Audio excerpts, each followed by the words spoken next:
Hey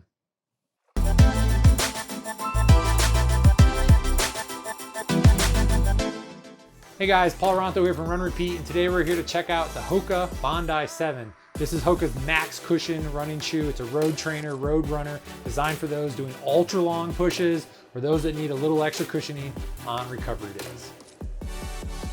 There's not a ton of updates on the Bondi 7. They've updated the upper to be a little bit more breathable, and they've added a little bit of memory foam to the ankle collar for a more luxurious feel.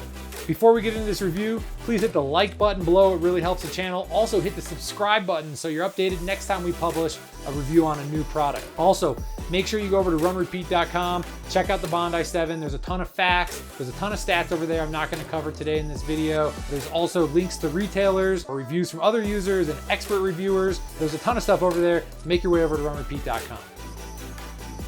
So first off, it fit a little wide. Now I did get the 2E. Normally I have a wide foot, so I like to get the 2E. I had that option in the Bondi 7. I went with it. It feels a little bit wide in the toe box. However, it feels really good in the midfoot. It feels great in the heel, no heel slip. You know, I had this same issue with the 2E in the Speedgoat 4. And so what I'm thinking is the 2020 lineup on Hoka's fit slightly wider than they used to, and I'm gonna start sticking with the D width from Hoka from now on. One of the other things I noticed in fit was no gusseted tongue. Now this is the only Hoka this year that I've tried that didn't have a gusseted tongue. It's almost like they forgot to add the gusseted tongue to this shoe. I'm not sure why they left it out, but they included it in all the other models. It's a bummer. I really like a gusseted tongue. As usual, it helps with midfoot lockdown. So I wish that would have been here, but it wasn't. Next, comfort. Now this is Hoka's most cushioned road shoe, and I expected it to be insanely luxurious and voluptuous, but it wasn't. You know, I was a little bit disappointed on the comfort.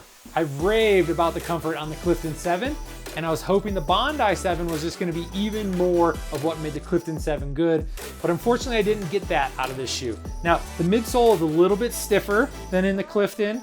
As you can see, I can flex the Clifton a lot more. There's a lot more foam underfoot. And one thing I noticed was as the weather got a little bit colder, the foam underfoot tended to be a little more firm. Now, maybe it's me just being a little crazy. I know foam changes densities or changes firmness with extreme weather changes, but I didn't notice that on something like the Clifton or some of the other shoes I tested recently, and I did notice it on the Bondi. Warmer weather, it's a little softer, plusher ride. Colder weather, it's a little firmer, harsher of a ride. Ultimately, I think this shoe is just gonna take a lot of time to break in. There's a ton of foam underfoot. It does feel springy, it does feel responsive, but it also feels heavy and a little bit sluggish. My foot did tend to go a little bit numb in this. I had the same issues that I had in the Speedgoat 4 if you watch that review. I thought some of those issues were because the Speedgoat 4's midsole felt really firm to me. What I'm now starting to think though is because this is also max cushioned like the Speedgoat, that my foot is working harder to stay stable. It's a soft platform, it's really tall. Because I got the 2E, my foot's a little bit loose in there, and so my foot is clenching down and having to work a little bit harder to stay stable, which I think is leading to some fatigue and some numbness under my foot. We gotta talk about the memory foam ankle collar in the comfort section. This ankle collar is insanely padded. Memory foam sounds amazing and luxurious on paper, but ultimately I just really couldn't tell the difference from a shoe without a memory foam ankle collar. And I gotta think that memory foam is adding a bit of weight from a standard foam that most shoes have. Talking about weight, 10.8 ounces, it's a pretty heavy road shoe. Now, obviously all that weight is coming from this giant midsole. I mean, look at the stack height. It's got the memory foam, it's got a very durable padded upper. I mean, it's a luxurious fitting shoe. It's gonna be heavy, but for a trainer or a road shoe, I think it's a little too heavy. Bordering on 11 ounces really tips the scales in my book. And I would have liked to see this, even with all this foam, come in under or around 10 ounces. Drop and stack, we got a 4mm drop, 33mm stack in the heel. There's a ton of padding, there's a ton of foam back here in the heel. Although it's really tall, it's really stable. It's got a super wide forefoot, which helps with that stability. Durability, I think it's gonna go the distance, obviously. Hoka makes a very durable shoe. It's got plenty of rubber on the outsole.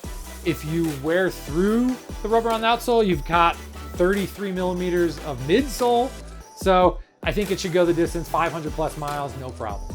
Okay, on to the looks category. I mean, I kind of feel like I've got to run at night in these things so people don't see me.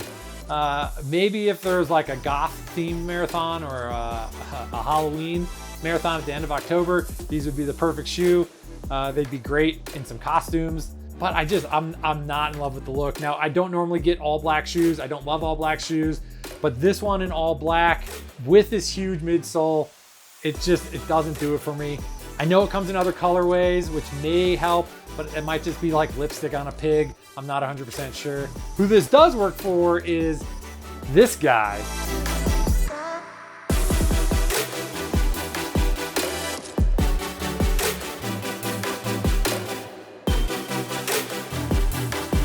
Anyway, maybe that'll be me in a few years on the dance floor, but otherwise I'm not in love with how these look.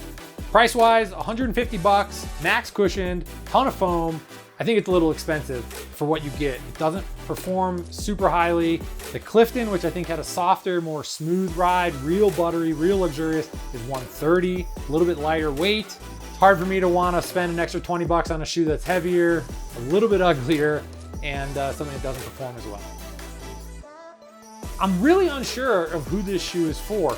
I don't know who needs this much padding. I don't know who needs this much cushioning. I think you can get by on a shoe that's a little bit lighter on your pocketbook, on your feet, a little more fun to run in, looks a little bit better.